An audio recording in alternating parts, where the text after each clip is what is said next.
Good morning, everyone. Today we are going to know the 12-lead electrocardiogram or the 12-lead ECG and how to use the 12-lead ECG in the determination of the mean electrical axis or vector of the heart. First, let's go through the objectives. The first objective is to know the 12-lead ECG, and we'll know how to get 12 leads or 12 different traces by placing 10 electrodes on different parts of the body using skin electrodes. Then we'll come to know the different components of an ECG, and these are waves, segments, and intervals. Then we will know the two planes of the heart. These are the frontal and horizontal planes, and then we'll go through the Enthoven triangle, triaxial and hexaaxial system. We will know how to use the 12 leads in formulating or preparing the Enthoven triangle, and then the triaxial and hexaaxial system. Wilhelm Enthoven is the father of ECG. He's the guy or the scientist who invented the nowadays used ECG. Then we will define the mean electrical axis of the heart, and we'll know that we have different conditions that cause axis deviation or deviation of the electrical axis of the heart from the normal. Then we'll list the causes of axis deviation, the different causes that can cause deviation of the mean electrical axis of the heart from the normal direction. Then I will show you how to use a simple chart to determine the mean electrical axis of the heart, and we'll go through different examples to know the concept more deeply. Electrocardiogram or an ECG. We know that depolarization and repolarization of the atria and ventricles are electrical events. So these are action potential that are initiated in the autorhythmic cells and conducted to the contractile cells or cardiomyocytes, and this will lead to electrical events in the heart. An electrocardiogram is an amplified, timed recording of the electrical activity of the heart as detected on the surface of the body. The recording gives a plot of voltage as a function of time. So we have time on the x-axis and voltage on the y-axis of the plot. It results from the composite effect of all different types of action potentials generated in the myocardium during activation and the resulting magnitude and orientation of the electrodes. We call them the dipoles that are created.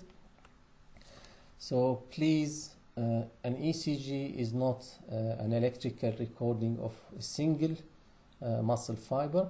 It is a recording of all action potential of all the autorhythmic and contractile cells that happen in one cardiac cycle. So we are recording the total electrical activity rather than the activity of a single muscle fiber. The ECG is one of the most useful diagnostic tools available in medicine to the physician, but it is important to understand what information can and cannot be gained from the analysis of an ECG. So ECG can provide us with certain information about the heart, and it cannot provide us with other kind of information about the heart. For example, the ECG is useful or can be used to detect the following conditions like arrhythmias, which are abnormalities in heart rhythm and conduction. Also information about the oxygenation of the heart, like in conditions like myocardial ischemia and myocardial infarction. Any electrolyte imbalance like hyperkalemia or hypokalemia can affect the heart, and this can be seen as changes in the ECG. The effects of numerous drugs on the heart, and also we can get useful information or gain information from ECG about some conditions like the anatomic orientation of the heart, whether the heart is tilted to the left or whether the person has a dextrocardia or heart that is present on the right side in his chest cavity.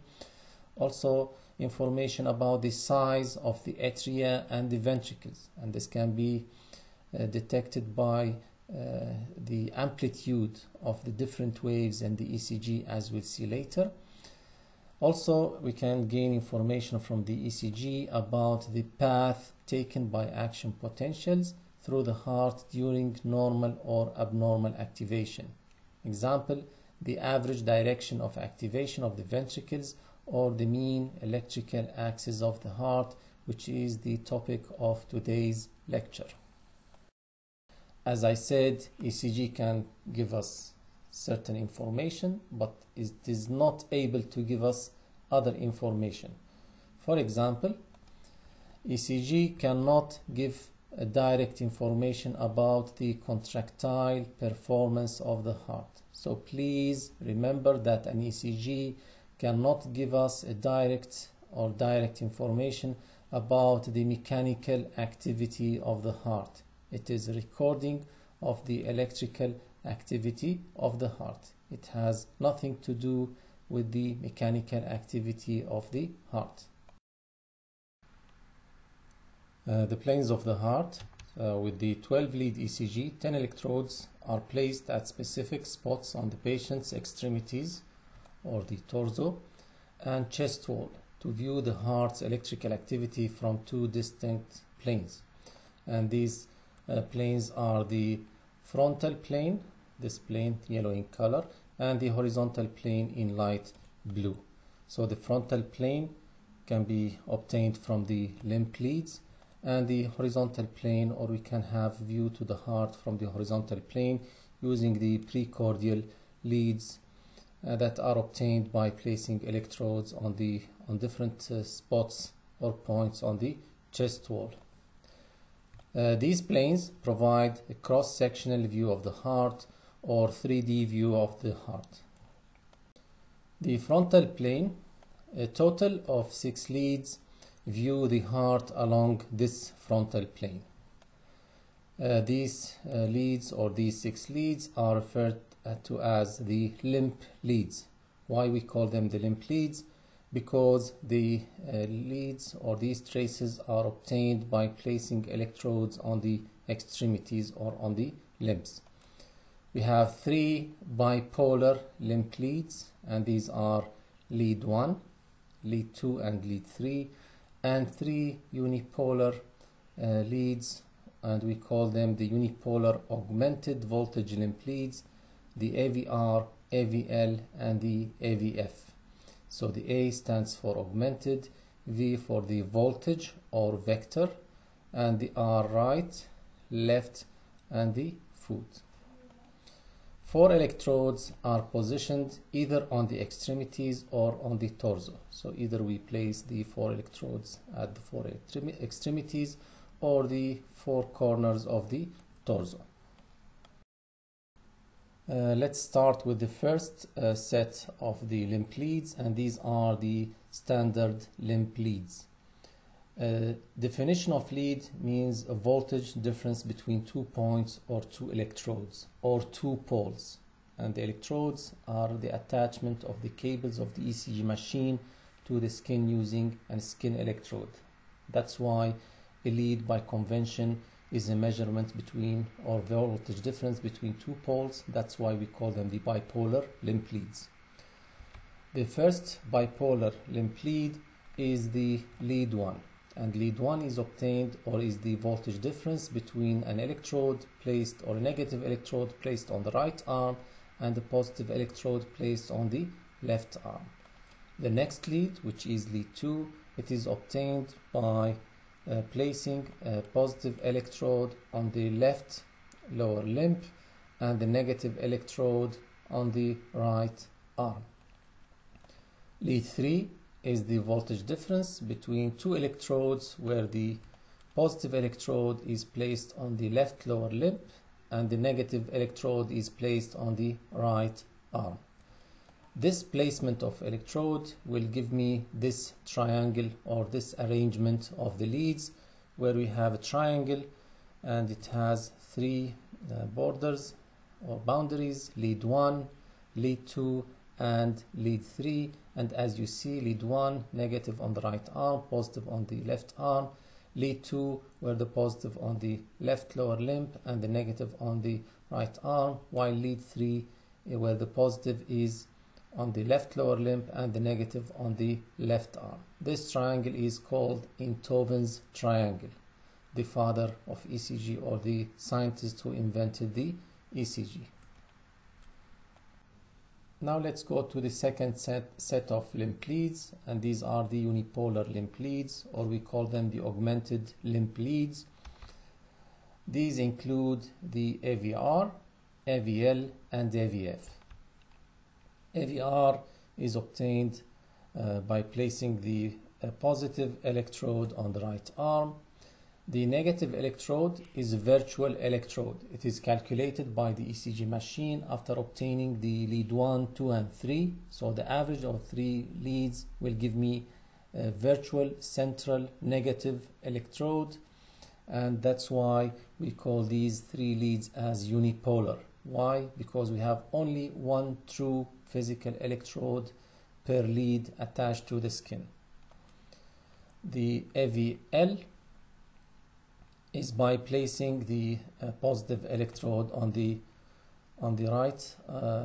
left arm, while lead AVF is by placing the positive electrode on the left lower limb. These leads, as I said, are unipolar because each lead has only one true electrode placed on the respective limb, while the negative electrode is a virtual central electrode calculated by the machine, and it is located in the center of the heart. These leads, they have very low amplitude. That's why the amplitude is enhanced by the ECG machine, because the waveforms produced by these leads are normally small. To see them well, to compare them with the other leads, the machine will enhance them. That's why we call this unipolar limb leads as the augmented limb leads. Now we have the leads that help me to look at the heart in the horizontal plane, and we use a total of 6 leads to view the heart along this plane. These are referred to the precordial or chest leads. Again, these leads are unipolar, so the negative electrode is the virtual one that is calculated by the machine, and it is present in the center of the heart. 6 electrodes are positioned on the chest at different positions in the chest. Electrodes can be placed on other different points to get right ventricular leads and posterior leads. As I said, the precordial or the chest leads include 6 leads, and these are V1 to V6. The leads are positioned in order across the chest wall. As you can see here, V1 is located in the 4th intercostal space to the right side of the sternum. Then we have V2 on the left sternal edge at the 4th intercostal space. Then lead 4 in the mid-clavicular line at the 5th intercostal space. Then V3 midway between V2 and V4. Then V5 and V6 are put at a horizontal line at the anterior axillary line and mid-axillary line. The chest leads are unipolar, and the opposing poles of the electrodes that I have mentioned is the negative electrode, that is a virtual electrode calculated by the ECG machine, as I said previously, and it is located in the center of the heart, and it is called the Wilson's central terminal. As you notice that the precordial chest leads are mainly located on the anterior chest wall and the left lateral chest wall. So it will give us, or they will give us, more information about the anterior aspect of the heart and the left lateral wall of the heart. However, the conditional 12-lead ECG doesn't allow direct assessment of certain areas of the heart, such as the right ventricle, because none of the electrodes is placed on the right side of the chest wall and the posterior wall of the left ventricle. I didn't mention any of the electrodes placed on the posterior aspect of the chest. So the conventional 12-lead ECG doesn't give me any clear information about the right side of the heart and the posterior aspect of the heart. If we want to have an idea about the electrical activity of the right side of the heart, we can use the right ventricular leads, and these leads will view the right ventricle. So we can diagnose any problem or any arrhythmias or any electrical activity abnormality in the right ventricular wall. The right ventricular leads are in addition to the 12-lead ECG, and they require relocating the precordial ECG electrodes. So we place the electrodes in a mirror effect from the right side, from the left side to the right side. So we put the V1R, which means V1 right side, on the left sternal edge, and we place all the other electrodes in the opposite direction or on the opposite side of the chest wall. We can also view the posterior aspect or surface of the heart by placing the electrodes on the posterior chest wall, so we can get the posterior electrodes. These posterior electrodes will provide me with the posterior leads that will view the posterior surface of the heart, and they are in addition to the 12-lead ECG and require relocating the precordial electrodes. Here we have three electrodes or new set of electrodes. We have the V7, V8 and V9. They are placed in the posterior axillary line, mid-scapular line and paraspinal line on horizontal line from the electrode of lead V4.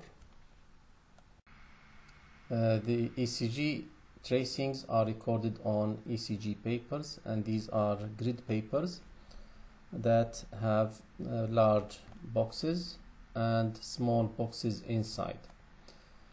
Each large box has a dimension of 5 mm by 5 mm, and if we measure each small box or small square, it has a dimension of 1 by 1. The axis or the x-axis represents time in seconds, and the y-axis represents voltage in millivolt. So the horizontal axis of the ECG paper records time with black marks at the top indicating 3-second interval.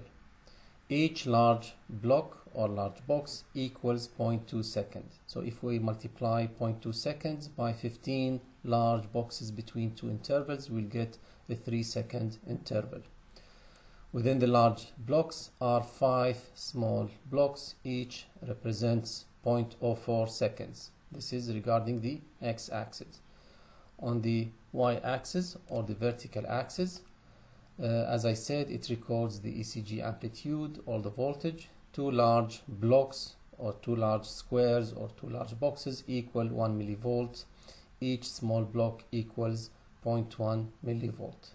So if two large boxes are equal to 1 millivolt, then one large box vertically equals 0.5 millivolt, half millivolt.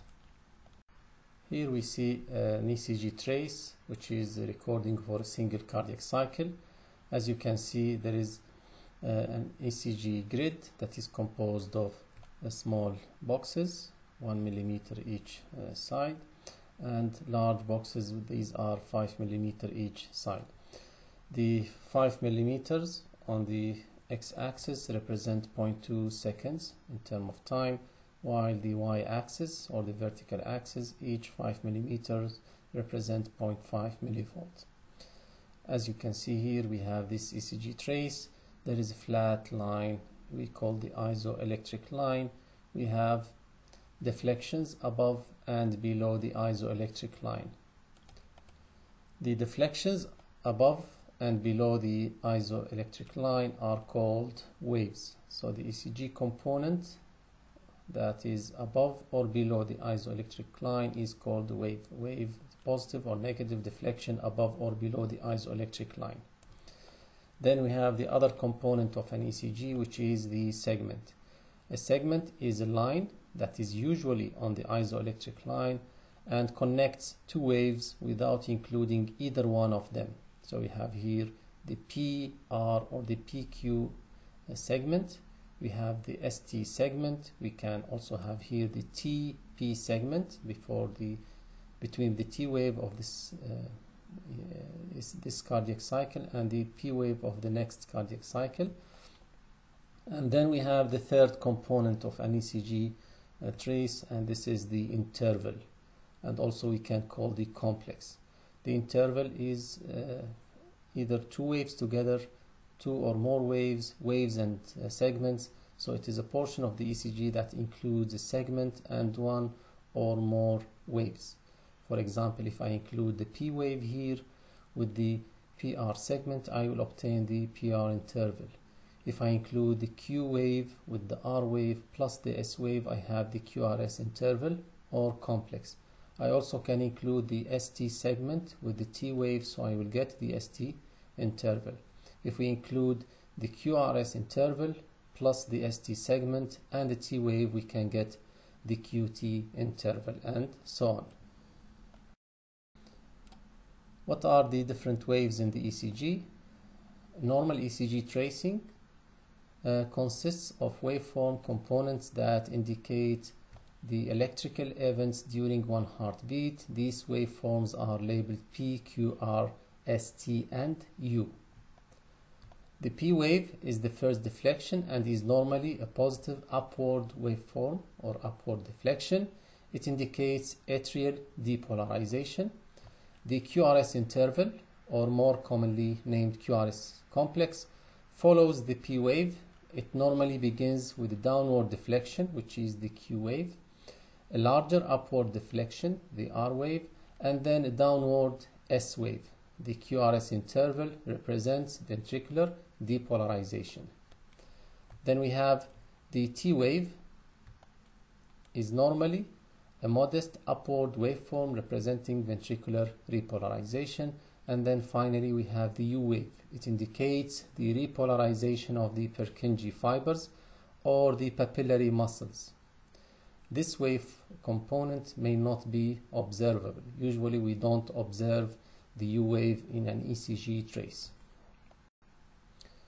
The ECG interpretation, as we'll see in the practical or in the tutorial session, should be performed using a standard procedure, and in the tutorial we will follow the 8 steps procedure that will go through different steps, and these 8 steps are the rhythm. We check for the rate, the P wave, the PR interval, then the QRS interval, ST segment, the T wave plus minus the U wave, and finally the QT interval. As I said, we'll cover that in the tutorial session, inshallah. Now we go to the main topic of today's lecture, which is the electrical axis of the heart. And first, we go back to the question why we use 12 leads. Why we don't just use one lead to get an idea about the electrical activity of the heart. And the answer that each lead or each view will provide different information. Okay, from different direction and different sides. The 12 lead ECG can also measure the axis of the electrical flow of energy during a cardiac cycle. So we can employ the 12 lead ECG to find out the mean electrical axis of the heart. The electrical activity in the heart can be represented, is considered as a force, and can be represented by a vector or by an arrow that has a direction, and this direction is the axis, and an amplitude, the length of that arrow, and it is proportional to the energy or the electrical force. Cardiac cells or cardiac cell depolarization and repolarization produces many small electrical currents. So each cardiac cell has many currents produced by the depolarization and repolarization of the cardiac cell, and the summation of these currents is called instantaneous vector. So cardiac cells will produce instantaneous vectors.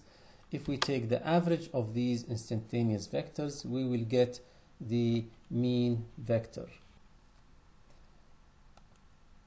The direction of the mean vector is called the mean electrical axis, and axis can be defined in the frontal plane.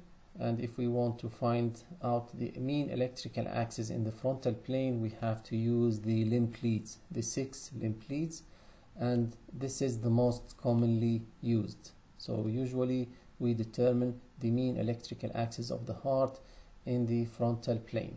We can also determine the mean electrical axis of the heart in the horizontal plane, and here we have to use the precordial leads V1 to V6. Now the question, how to determine the electrical axis of the heart, which leads shall we use, and which waves in the respective leads we have to use to determine the mean electrical axis of the heart. The leads that are used, we use the limb leads, lead 1, 2, 3, AVR, AVL, and AVF to determine the electrical axis in the frontal plane. And as I said, this is the most commonly, or these are the most commonly used leads. We can use the precordial leads V1 to V6 to determine the electrical axis in the horizontal plane. Then which waves should we use? We use the P wave to determine the mean P axis, the QRS complex to determine the mean QRS axis, and this is the most commonly used or the most commonly calculated. And we can use the T wave to determine the mean T axis. The most commonly determined axis is the mean QRS axis in the frontal plane. So usually we use the limb leads and the QRS complex in those leads to determine the mean QRS axis in the frontal plane. The upward or downward deflection of a wave on an ECG trace depends on the direction of current flow. So if we have a current flowing towards the positive electrode, then we have an upward deflection or positive wave. If the current is flowing towards the negative electrode that is placed on the skin, then we have a negative or downward deflection. If we have a current flowing perpendicular to the lead, and because this measurement or this is a lead, negative and positive, and the voltage difference between two leads. So if the current is flowing perpendicular to the lead, then we have either a combination of equal upward and downward deflections, or we'll have flat line or part of the isoelectric line. If the current is flowing oblique towards the positive electrode, then the upward deflection is more than the downward deflection. And if the current is flowing oblique towards the negative electrode, then we'll have again a positive and a negative deflection, but the negative deflection is higher in amplitude compared to the positive deflection. So if we say that we have here a positive electrode and here we have a negative electrode, and the current is flowing through the heart towards the positive electrode, here we have an upward deflection. If the current is flowing away from the positive towards the negative, then we have a downward or a negative deflection. Again, I'm going to stress on the concept in this slide. I have different positive electrodes, and I have a wave of depolarization is spreading from the left to the right side. If the positive electrode is here and the wave of depolarization is spreading away from the positive electrode, we'll have a negative deflection. If the positive electrode is here, the wave of depolarization is traveling to the positive electrode, so I will have a positive deflection or upward deflection. If the positive electrode is perpendicular to the direction of wave of depolarization, we'll have a biphasic response where the upward and downward deflections are equal. If the positive electrode or the wave of depolarization is spreading oblique away from the positive electrode, again I will have a biphasic response with higher amplitude for the negative or downward deflection. If the wave of depolarization is spreading oblique towards the positive electrode, I will have a biphasic response with higher or larger amplitude of the upward deflection. The limb leads and the Enthoven triangle. The limb leads provide information about the frontal plane and are used to determine the position of the mean QRS axis in the frontal plane. Described, or the mean electrical axis is described in degrees within an imaginary circle drawn over the patient's chest. As you can see here, we have the 6 limb leads. We have lead 1, lead 2, lead 3, and we have the AVR, AVL, and AVF. And this triangle is called the Enthoven's triangle. In the next slides, we'll see that with some rearrangement of the different limb leads, we can get the triaxial and hexaaxial systems. As you can see here, we have the Enthoven's triangle, where we have lead 1, lead 2, and lead 3, and the heart in the center of the Enthoven's triangle. If we rearrange those 3 leads into triaxial system so that they intersect at one point, which is the center of the heart, which means that we move lead 1 to here, lead 2 starts from here downwards, and lead 3 from the center towards the right side. We will have this triaxial system. The point of intersection, if we extend each lead in the opposite direction towards the negative, we'll have 3 axes that intersect at the middle of the heart. And if we draw a circle, now we'll have this triaxial system. As you can see, lead 1, the positive side, and it is at 0 degree. Then lead 2, the positive side, which is at plus 60 degree, and then lead 3, 120 degree, and then the negative side of the, or negative half of lead 2 is at 180, and this is the negative side. As you can see, the triaxial system, the lines are separated by angles of 60 each. This is called the triaxial system. The axis, or the mean QRS axis of the heart, usually lies between 0 and 110 or 0 to 90, depending on the reference textbook. Now let's see how the 3 unipolar limb leads, when we are added to the triaxial system, they will form the hexaaxial system, a system that has 6 axes. That's why it is called hexaaxial system. As you know, this is lead 1 and lead 2, lead 3. If we add to them AVF, AVL, and AVR, we will obtain the hexaaxial system. Of course, this seems to be very complicated to determine the mean QRS axis of the heart. That's why we can use more simplified methods, as we'll see in the coming slides. We have seen how the Enthoven's triangle with the 6 limb leads, how they were transformed by simple rearrangement into a hexaaxial system, where the circle is divided into equal 30-degree segments, and the AV node is at the center of the circle. As you can see here, the intersections divide the circle into equal 30-degree segments. Lead 1 starts at 0 degrees and is located at 3 o'clock position, while lead AVF starts at plus 90 degrees and is located at the 6 o'clock position. Please try to remember the position of at least lead 1 and lead AVF, because they will help you in determining the mean QRS axis of the heart in the frontal plane later on. The mean QRS complex, as I said, it is common or it is customary to measure the mean QRS axis only in the frontal plane. It shows the mean direction of ventricular depolarization through the frontal plane of the heart.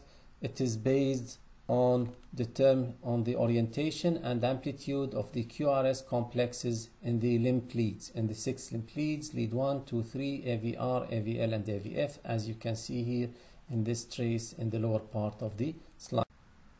There are general rules to determine the mean QRS axis in the frontal plane. First of all, the lymph lead with the tallest R wave will be the closest to the QRS axis. So we check the 6 lymph leads and we try to find out the lymph lead that has the tallest or highest QRS complex. As you can see here in this trace, we have the R wave in the different lymph leads, and we notice that the tallest R wave is present in lead 2. So the mean QRS axis is very close or exactly on the lead 2 in the hexaaxial circle. The mean QRS axis points midway between 2 leads that show tall R waves of equal height. So if I have 2 leads that have 2 R waves equal amplitude, then the axis is midway between these 2 leads. The mean QRS axis is oriented at right angle or 90 degree to any lead showing a biphasic complex or equiphasic complex. So for example here, if I check the AVL, I find a biphasic complex where the R wave amplitude is equal to the S wave amplitude. So my mean QRS axis is perpendicular to this lead. This is the AVL, as you can see here, and the axis that we obtained is perpendicular to the AVL. So it is on lead 2 as I previously mentioned. What is the normal position of the mean QRS axis? The normal position of the mean QRS axis is between 0 and 90 or 0 to 100 or 110, as I said previously, depending on the reference textbook. For your level, we will consider that the mean QRS axis of the heart lies between 0 and 90, or between lead 1 and lead AVF. The mean QRS axis normally points downwards and to the patient's left, as I said, between 0 and plus 90 degrees. To make things simple, if the QRS complex is positive in lead 1, as you can see here, then the axis is present in the left half of the hexaaxial circle. If the QRS complex in lead 1 is negative, like here, then the axis is present in the right side of the circle. If the QRS complex is positive in AVF, then the axis is present in the lower half of the circle, and if the QRS complex in the AVF, in lead AVF, is negative, then the axis is present in the upper half of the circle. So if we check the QRS complex in lead 1 and lead AVF, we can get a rough idea about the location of the axis, whether we have a normal axis, left axis deviation, or right axis deviation, or extreme axis deviation.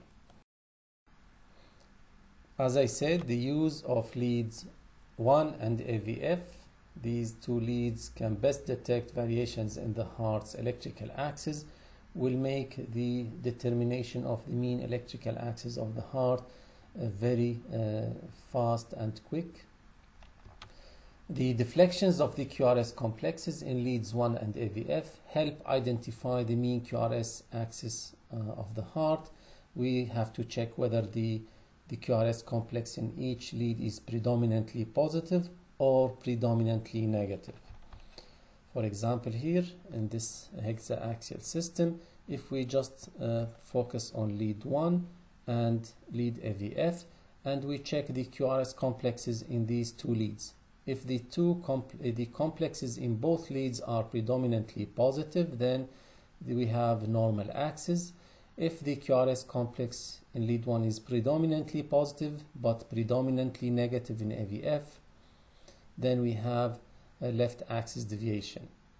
If we have a predominantly negative QRS complex in lead 1 and predominantly positive QRS complex in AVF, then we have right axis deviation. If the QRS complexes in both leads, lead 1 and lead AVF, are predominantly negative, then we have extreme axis deviation. Let's look at this example here. Here we have to check the QRS complexes in lead 1 and in lead AVF, and as you notice, it is predominantly positive in lead 1 and predominantly positive in lead AVF. So the conclusion is, according to our figure here, that we have a normal QRS complex. So to summarize, whether we have normal axis or there is axis deviation, a normal axis we should have positive lead 1 and positive QRS complex in lead 1 and lead AVF. Left axis deviation, a positive QRS complex in lead 1 but negative in AVF. A right axis deviation, a negative QRS complex in lead 1 and a positive QRS complex in AVF.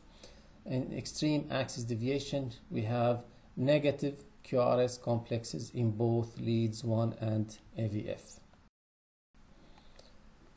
So we have left axis deviation and right axis deviation. Let's look at this example here.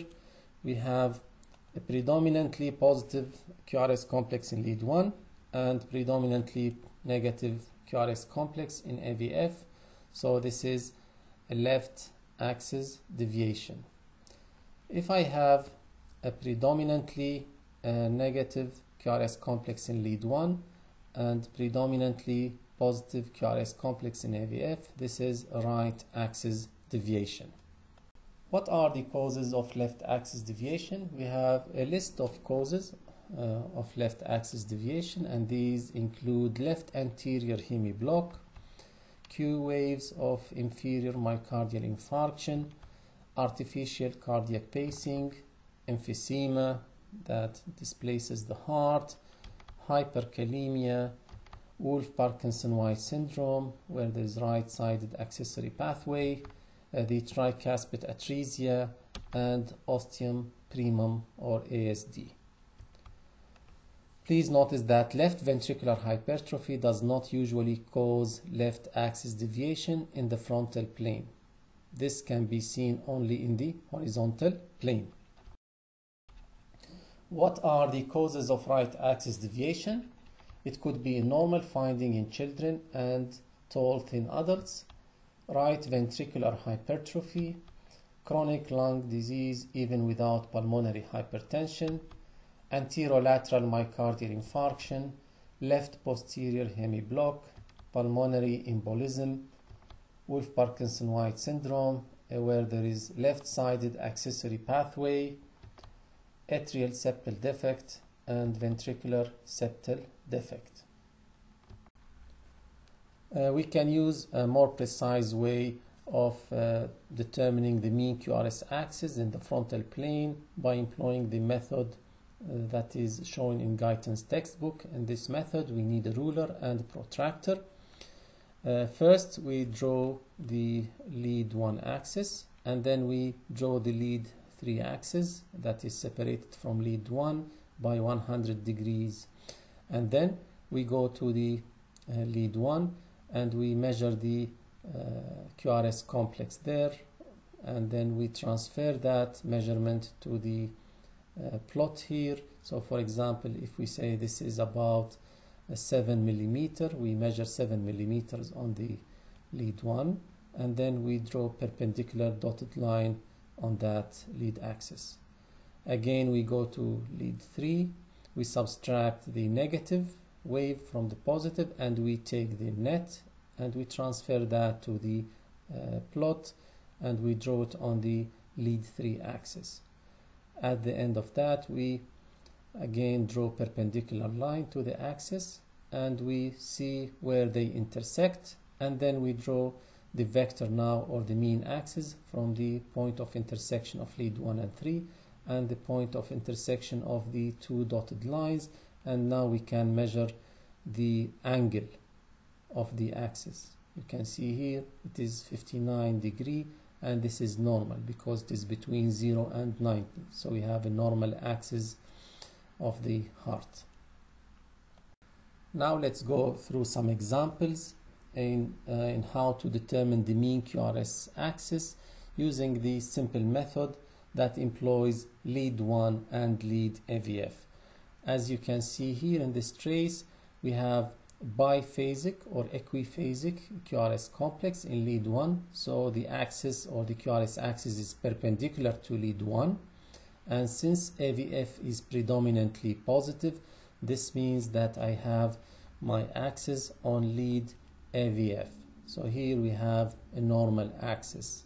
There is no axis deviation. In this example, we can see that a QRS complex is mainly positive in lead 1 and mainly negative or predominantly negative in AVF.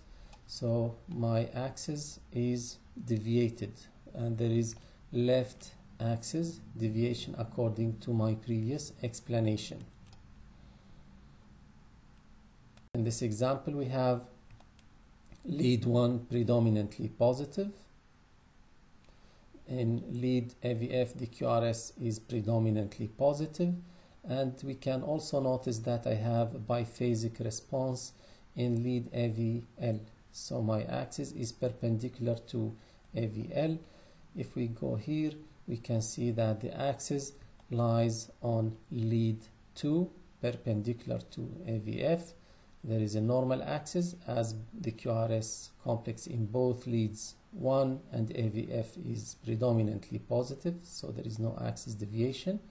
And also we can notice that the tallest R wave is present in lead 2, and that's why my axis is present on lead 2. It is one of the general rules that I have previously explained. In this example, we can see a predominantly positive QRS complex in lead 1, predominantly negative in AVF, biphasic in AVR, so the axis is perpendicular to AVR, and we can see here this is AVR, the axis is perpendicular, and since the QRS complex is mainly negative in the AVF, I have a left axis deviation. In this example, we have a biphasic response in lead 1, so the axis is perpendicular to lead 1, and predominantly negative QRS complex in AVF, so the axis is perpendicular to AVF and it is present in the opposite direction. So I have my axis, let's say left axis deviation or extreme axis deviation.